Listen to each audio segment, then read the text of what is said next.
Bien-aimés dans le Seigneur, chers auditeurs, nous vous saluons dans le très beau nom de notre Seigneur Jésus-Christ. Nous sommes heureux de vous retrouver ce matin et de vous savoir toujours aussi nombreux et fidèles à ce rendez-vous quotidien pour partager la parole de Dieu avec nous. Nous bénissons le ministère de la Ligue pour la lecture de la Bible qui prépare pour nous ce programme de méditation. Aujourd'hui, mercredi 30 octobre, nous méditons dans 1 Thessaloniciens chapitre 5 versets 12 à 28. 1 Thessaloniciens 5, 12 à 28.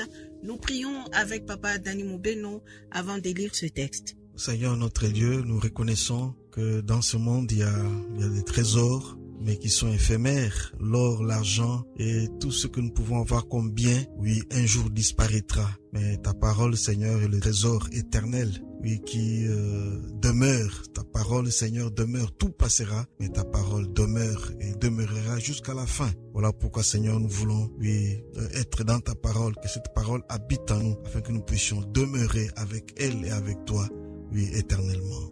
En Christ Jésus, nous prions. Amen. Amen. 1 Thessaloniciens chapitre 5 versets 12 à 28, c'est le texte de notre méditation de ce mercredi 30 octobre. Et nous avons les questions 1, 4 et 7 pour nous aider dans ce partage. De quoi s'agit-il? Y a-t-il un autre auquel obéir et quelle vérité Dieu nous révèle dans ces textes? 1 Thessaloniciens 5, 12 à 28. Nous vous prions, frères, d'avoir de la considération pour ceux qui travaillent parmi vous, qui vous dirigent dans le Seigneur, qui vous exhortent. Ayez pour eux beaucoup d'affection à cause de leur œuvre. Soyez en paix entre vous. Nous vous en prions aussi, frères, avertissez ceux qui vivent dans le désordre, consolez ceux qui sont abattus, supportez les faibles, usez de patience envers tous. Prenez garde que personne ne rende à autrui le mal pour le mal, mais recherchez toujours le bien, soit entre vous, soit envers tous. Soyez toujours joyeux, priez sans cesse. Rendez grâce en toutes choses, car c'est à votre égard la volonté de Dieu en Jésus-Christ. N'éteignez pas l'esprit, ne méprisez pas les prophéties, mais examinez toutes choses, retenez ce qui est bon. Abstenez-vous de toute espèce de mal. Que le Dieu de paix vous sanctifie lui-même tout entier et que tout votre être, l'esprit, l'âme et le corps soient conservés irréprochables lors de l'avènement de notre Seigneur Jésus-Christ. Celui qui vous a appelé est fidèle et c'est lui qui le fera. Frères, priez pour nous. Saluez tous les frères par un saint baiser. Je vous en conjure par les seigneurs que cette lettre soit lue à tous les frères. Que la grâce de notre Seigneur Jésus-Christ soit avec vous. Amen. Voilà, mais nous avons lu donc le dernier texte de cet épître de Paul aux Thessaloniciens, chapitre 5, versets 12 à 28. Nous allons répondre aux questions 1, 4 et 7. Si vous êtes inspiré, Papa Dani, de quoi s'agit-il? Y a-t-il un ordre auquel obéir? Et quelle vérité Dieu nous révèle dans ces textes? Je vous laisse la parole. En un mot, nous dirons que dans ce passage, ce sont des salutations et des recommandations finales. L'apôtre Paul a écrit aux Thessaloniciens, il leur a parlé de beaucoup de choses, il s'est présenté comme étant un modèle, il a parlé de l'avènement du Seigneur, il a parlé de comment vivre pour plaire à Dieu et il est en train de chuter dans son exhortation aux Thessaloniciens. Voilà pourquoi il leur parle maintenant des relations, comment régler les relations, oui, entre les croyants et ceux qui leur annoncent l'évangile, entre les croyants entre eux et aussi les croyants envers ceux qui se méconduisent. Comment est-ce qu'il faut régler ces différentes relations au sein de l'Église? Et pour enchaîner, il donne des recommandations, des ordres, parce qu'il y a une question, y a-t-il un ordre auquel obéir? Et entre autres recommandations, n'est-ce pas quand il dit ayez pour ceux qui travaillent au milieu de vous, ayez pour eux beaucoup d'affection à cause de leur œuvre. Soyez en paix entre vous. Je crois que ce sont des ingrédients qui peuvent permettre une bonne communion fraternelle, avoir de la considération pour ce que le Seigneur a établi comme leader au milieu de nous. Nous devons être reconnaissants. Oui, et cette reconnaissance passe par le respect, mais aussi par la prise en charge, oui, de ce que le Seigneur a établi comme ministre pour conduire son peuple. Et l'autre recommandation, soyez en paix entre vous. Oui, il n'y a pas de plus grand bonheur que de vivre en paix. Et vivre en paix, la paix, c'est pas seulement pour moi, mais la paix, ma paix aussi passe par la paix de l'autre. Aussi, moi, je me dis que je vis en paix parce que j'ai le minimum à vivre, j'ai le pain, j'ai l'eau et j'ai le moyen pour me déplacer. Et si l'autre n'a pas ça, il peut pas être en paix. Et si lui n'est pas en paix, comment est-ce que moi je peux vivre en paix? Donc ça, c'est quelque chose de très important, rechercher le bien et l'intérêt commun.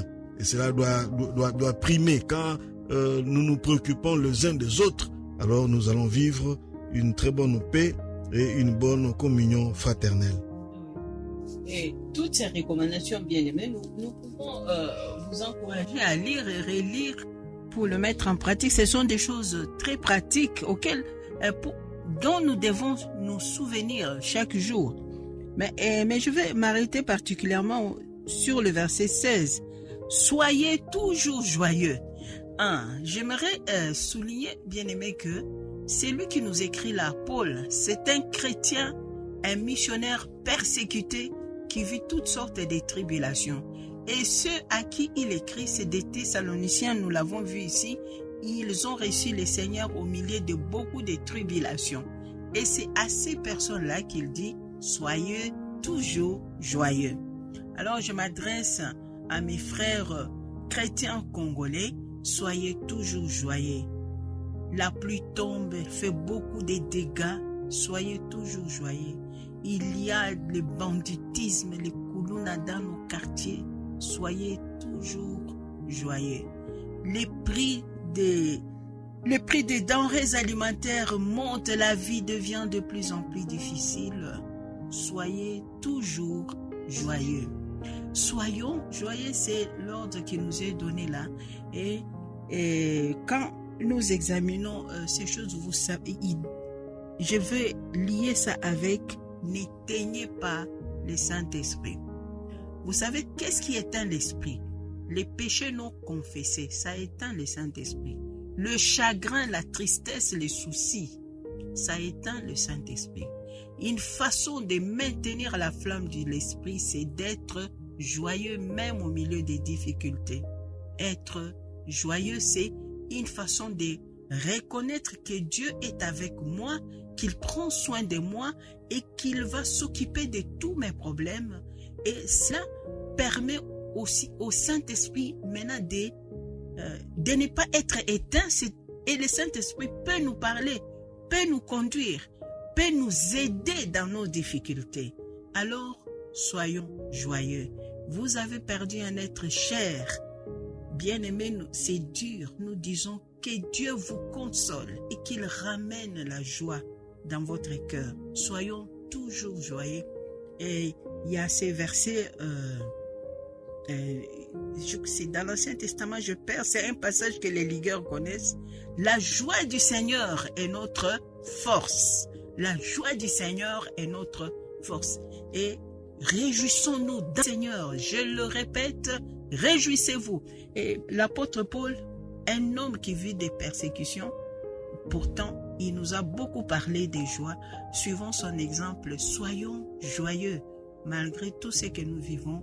Que Dieu nous garde dans la joie, dans la confiance en lui, dans la foi. Papa Dani, est-ce que vous avez encore un commentaire à ajouter? Oui. À la suite de ce verset 16, l'apôtre nous exhorte à la joie. Il y a le verset 17 et 18 oui, qui forment en fait un bloc. Dans 17, il dit « Priez sans cesse ». Oui, il n'est pas facile d'être toujours dans la joie. Voilà pourquoi nous devons apprendre à prier sans cesse. Quand on prie, c'est qu'on fait confiance en Dieu. Quand on prie, on se rend compte que moi je suis incapable, mais Seigneur, toi tu es capable. Je te fais confiance, viens m'aider. Oui, la prière, c'est une attitude de foi. Parce que certains diront, ah, mais Dieu connaît toute chose. Il connaît que je n'ai rien dans la poche. Est-ce qu'il faut seulement que je prie pour qu'il agisse? Oui, le fait de prier, c'est pour nous une manière de dire au Seigneur que non, tu es capable et je